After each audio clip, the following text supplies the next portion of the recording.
All right.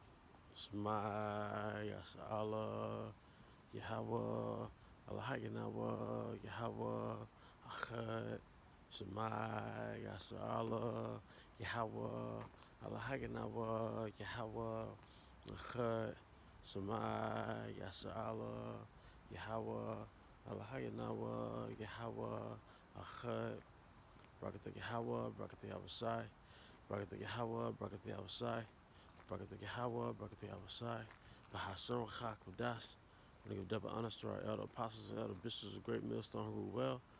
Peace and blessings, health and wellness to the house of David the elect. All right, today I want to go into a topic entitled Inside Your Head and Outside Your Head Demons. All right, inside of your head and outside of your head demons. Because in most situations, a demon is an agent of distraction. All right, part of the opposition's goal in this setup is to distract you from the truth and to get you caught up in the matrix, to get you caught up in your own affairs and, things that are really all determined by your how by Shema Shai. What I mean is the way it was supposed to play out is going to play out anyway. But you have inside of your head distractions, inside of your head demons. You have external demons, external distractions, such as, like it says in Timothy, 2 Timothy's around 2 and 6.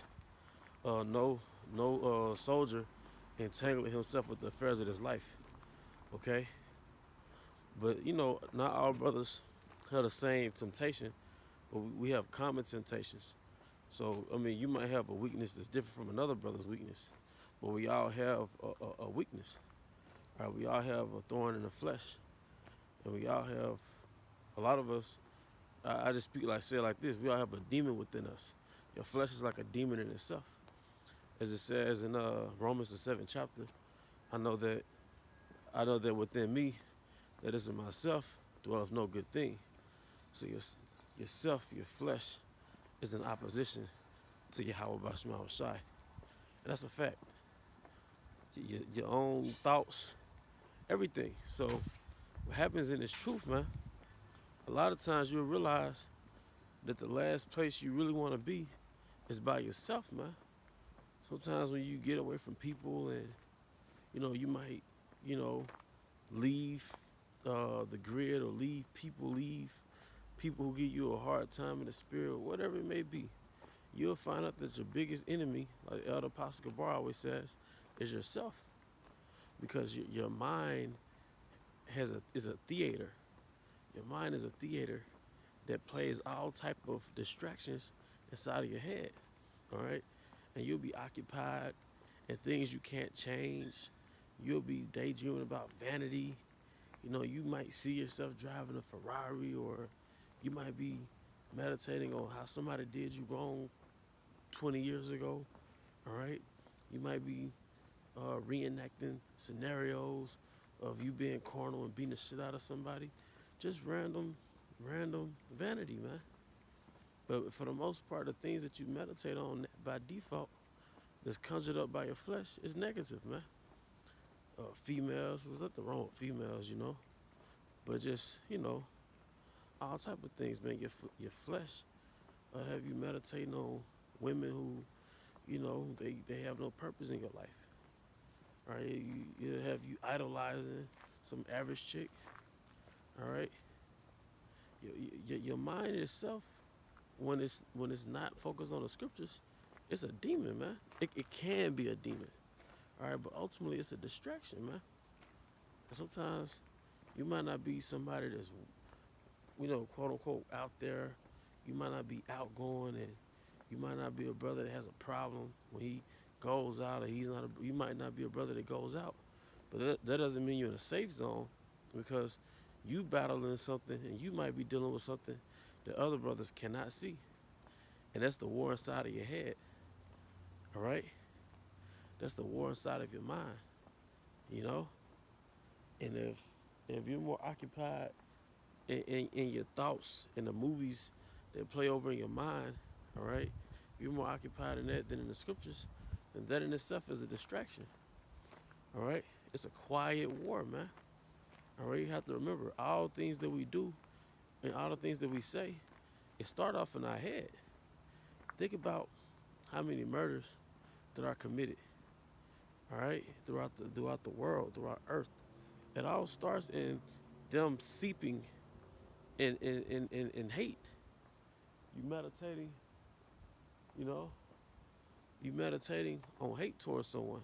That's why it says in the law. It says it's in the law. Hate not thy brother in thy heart. Your heart is what? Your mind. La'ab, your mind. All right? Because that's the beginning of murder. All right? What about adultery? How often is adultery played out in this country? But it all starts where? In your mind. That daydreaming, that fantasy. Okay? See, that's what they call concentration. All right, and focus. And anything that's part of someone's concentration and focus, all right, they're gonna have leverage over you in that department, man. Anything that somebody meditates on all the time, that's gonna be their expertise.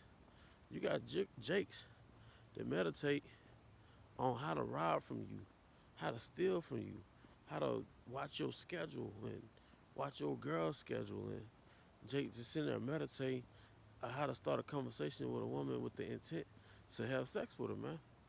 All right. You got women that they construct ideas in their mind of how to keep their man in their blind spot, how to stay 2-3 steps ahead of him when it comes to manipulation. All right. So, but it all starts in a mind. Like I said, crazy atrocities and crazy crimes. You know, I say abominations are crazy sins that are committed in the earth. It all starts in your mind. So the first thing you want to do is guard your mind, man. So I've realized, and I speak as an individual, that I'm my better self when I'm always occupied. And sometimes I be like, damn, it took me this long to realize certain things. But if I'm busy, then I'm productive, I'm in motion. But it's when you're not in motion, that's when them demons come, man. That's what them negative thoughts. And it's not just a negative thought that comes and goes. I'm talking about those chronic demons, them long-term tenants that's forever occupying your mind. And if you think about why there's such an occupant in your mind, for one, is because you're stagnant. Now, if you think about still waters and stagnant waters that's not moving, those are the waters that's attracting mosquitoes and gnats and unclean things, and a lot of times it might have a smell, right? Because it's really filthy. So you have to think about it like that when you're still, right? It's like spiritually you're dead. And if spiritually you're dead, then what's that? All right, what do you attract when you're dead? Unclean spirits. So when you're still and you're just by yourself, next thing you know, Satan comes, man. Or now you meditate on the brother and you got an evil eye towards the brother, and you think that the things that he does is to purposely offend you, and but really it's just you got a warped perception because you got a demon. All right? A lot of times it just comes from you're by yourself too much. So everything has a balance. As it says in the scriptures, there's a time to embrace and a time to refrain from embracing. All right? But just don't think you're off the hook because you're a brother that, doesn't go out a lot or whatever it may be. Inside your head could be your worst, being by yourself, that could be the worst, man. Man, that could be the worst situation for you, man. Some of the healthiest things is outside of the scriptures is being around the brothers doing the works, man. Getting together on a weekday, doing a live stream, kicking it, man. And of course, you're going to break bread, might light them incense, play a little music, Can't just be stoic. Got to breathe a little bit, Be happy when we're around each other. And you are your better version because now it's iron sharpening iron. But sometimes your worst space to be in is really by yourself, man. Because you start thinking about shit, man. You start thinking about women or how this woman did this and this friend betrayed you back in '02. You know what I mean? The situation that you wish you played, you reacted differently, but you didn't because it got you off guard. Now you got a carnal reaction to how you would have done it, and it's all just playing in your mind. So sometimes, there's an inside your head demon. Yeah, there's an inside your head. You inside your head too much, man. Especially if you're not handling business in real time, if you're not being productive spiritually or physically, or financially. Or you're just an inside your, like Doug on Nickelodeon, there was a TV show called Doug. He would always daydream that he was Quail Man. But in real time, he was average as hell, you know? But in Quail Man, that alter ego was that guy, you know? But that's a natural thing, I'm just, giving examples. There's nothing wrong with being, a normal guy. But you catch my drift. Sometimes you could just be inside your head too much. That's like a cancer, And it's an inside your head demon, man. It's an inside your head demon, man. Because nothing positive could come out of that. A man is all about do, action. And that's what brings out the best in you, man. When you constantly challenging yourself and you overcome it, that builds you up, man.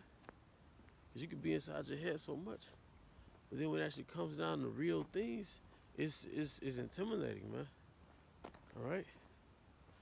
So the way to get out your head is to do. Have a airtight schedule, man. So you're always occupied in something.